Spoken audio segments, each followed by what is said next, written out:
Bonjour à toutes et à tous, soyez les bienvenus dans cette vidéo. C'est un véritable plaisir pour moi de vous y accueillir. Nous allons parler d'EFT. Je vais notamment évoquer avec vous 3 erreurs que l'on doit éviter lorsque l'on pratique l'EFT.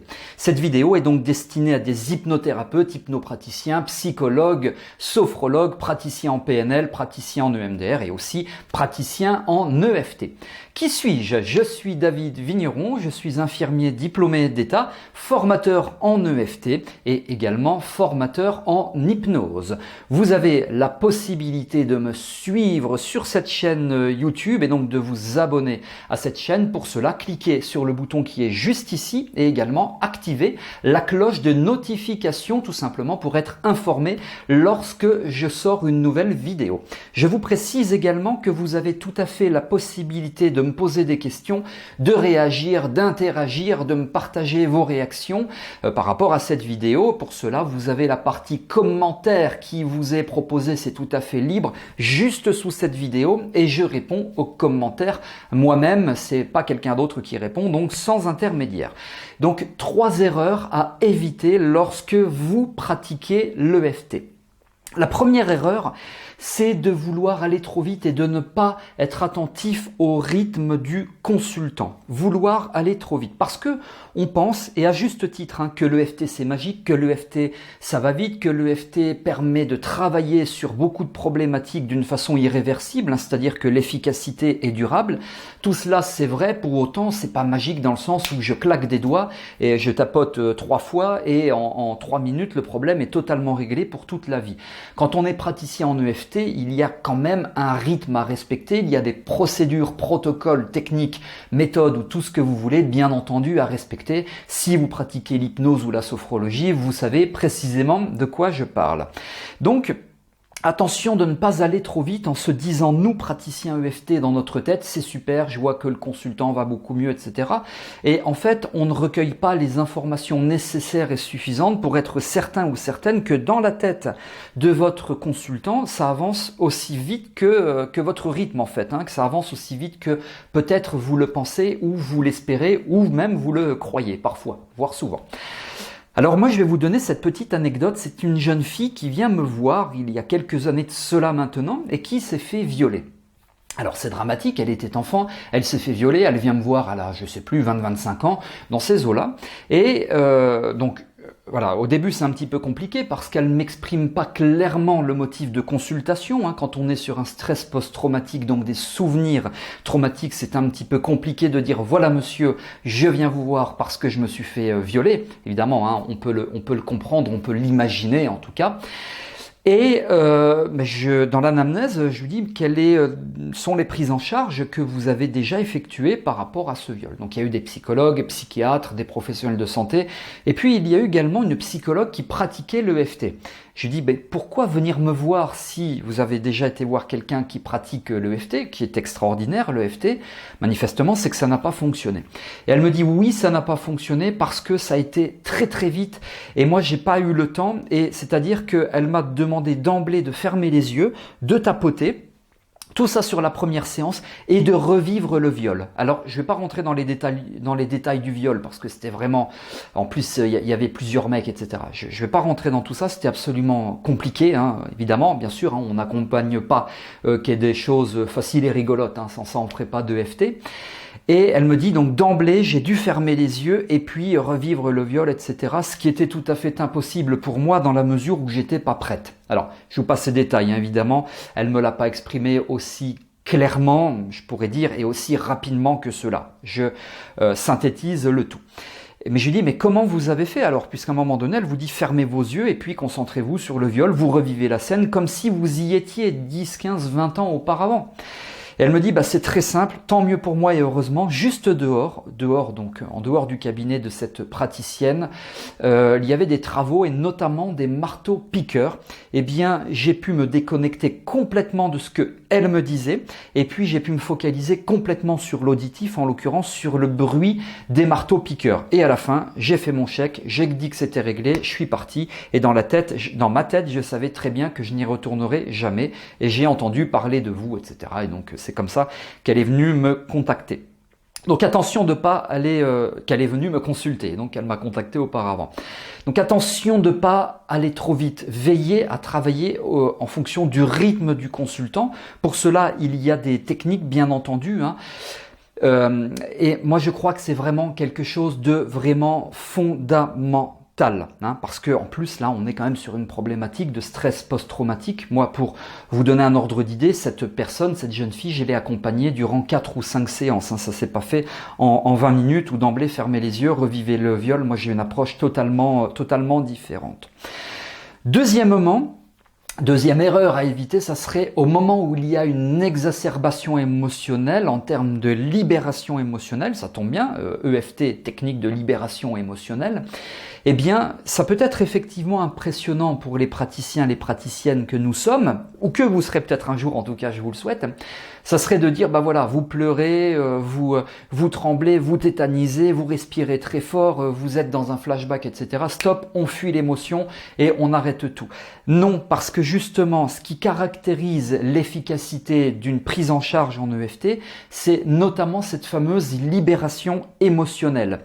C'est un petit peu compliqué à comprendre, en tout cas pour moi, à expliquer en 20 secondes seulement, mais plus le consultant va pleurer, va rentrer dans le souvenir traumatique ou dans les réseaux de souvenirs, plus ça sera efficace. Évidemment, en tant que praticien, il faut le gérer toujours au rythme du consultant, en veillant à nous accrocher au rythme du consultant, comme je l'évoquais il y a quelques instants.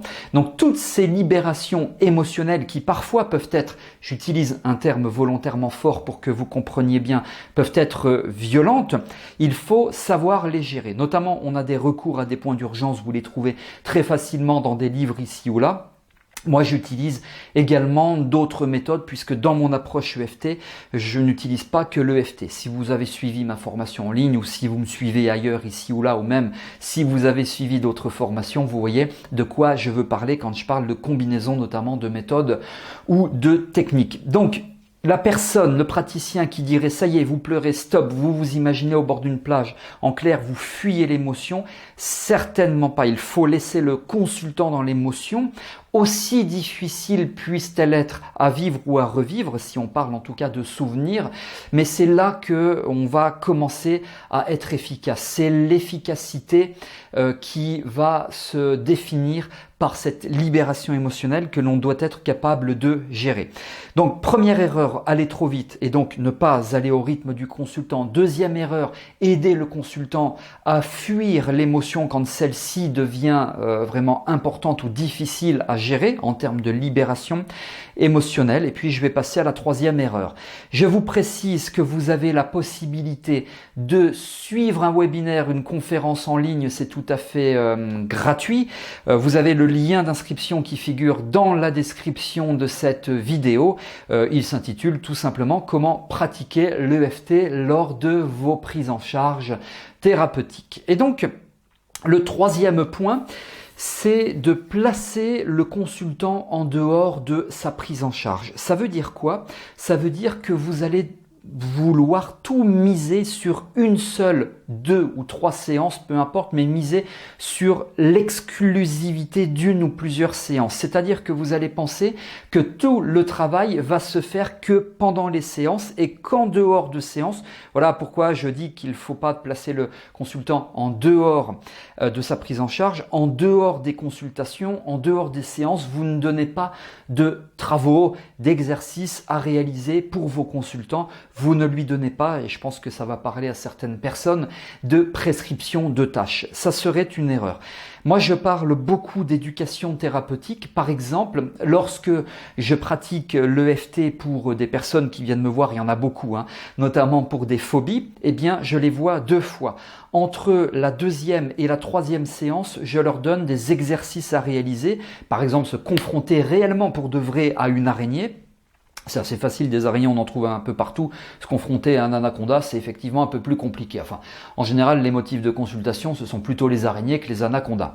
Donc, se confronter réellement à une vraie araignée, hein, pas un truc qu'on voit sur un coloriage ou je sais pas où, à la télé, une vraie araignée, et de tapoter, de réaliser en gros tous les exercices qu'on a réalisés lors de la première et la deuxième séance. Et vous imaginez que je blinde, hein. En termes d'exercices, j'autonomise mes consultants plus.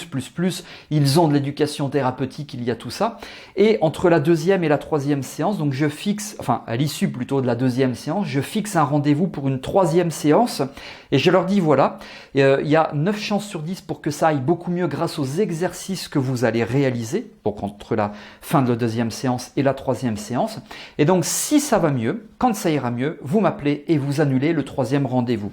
Et statistiquement, 9 fois sur 10, je ne les revois pas une troisième fois en consultation. C'est très efficace, c'est super. Moi, les phobies, 9 fois sur 10, c'est en 2 séances. Et puis quelquefois, dans des cas un peu plus rares, ça arrive aussi, hein, bien entendu, en 3 séances. Enfin, seulement 3 séances, hein, c'est quand même pas beaucoup, mais voilà, ça caractérise l'efficacité de l'EFT quand c'est bien mené. Donc, vous voyez, on doit vraiment inclure le consultant, les consultants dans leur prise en charge et aussi les faire travailler. Comme j'ai l'habitude de dire, aidez-moi à vous aider, vous allez pratiquer tout ce que je vais vous dire de pratiquer. Il n'y a que comme ça que vous allez pouvoir atteindre le ou les objectifs pour lequel ou pour lesquels vous êtes venu me consulter. Bon, bien sûr, ça passe aussi par de l'éducation thérapeutique. Dans ma formation en ligne, là vous avez également tous les détails dans la description de cette vidéo. Dans ma formation en ligne, il y a des tas de démonstrations. Vous voyez cette fameuse éducation thérapeutique, des démonstrations en temps réel, DTR, démonstrations en temps réel et également des DCJ, des démonstrations commentées et justifiées. Enfin, il y a plein de démonstrations. Donc, pensez vraiment à recentrer votre consultant au cœur de sa prise en charge thérapeutique par rapport à l'objectif ou aux objectifs qu'il souhaite atteindre.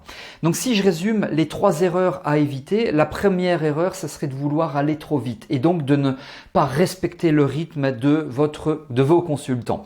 La deuxième erreur, ça serait de l'aider à fuir l'émotion au moment où il y a une libération émotionnelle. Et la troisième erreur, ça serait de centrer votre consultant en dehors de sa prise en charge thérapeutique. Il doit donc rester au cœur de sa prise en charge thérapeutique et il doit participer activement. On parle de participation active du consultant. Si vous êtes déjà thérapeute, hypnose, sophro ou autre, praticien en PNL, vous savez de quoi je vous parle. Voilà ce que je voulais partager avec vous dans cette vidéo. Vous avez des questions, des remarques, des suggestions, vous me les partagez dans les commentaires de cette vidéo. C'est avec plaisir que j'y répondrai. Vous avez aimé cette vidéo, vous pouvez me laisser un petit pouce bleu vers le haut et donc liker ainsi cette vidéo. Partagez également cette vidéo parce que je pense que ça pourra intéresser beaucoup de personnes parce que comme vous le voyez dans mes vidéos, il y a beaucoup de contenu. Et enfin, abonnez-vous. Le bouton est ici et pour finir, inscrivez-vous au webinaire, le lien est dans la description de cette vidéo. Voilà, j'ai terminé, je vous remercie d'avoir été attentif et attentive et je vous donne rendez-vous pour de prochaines vidéos. À très bientôt.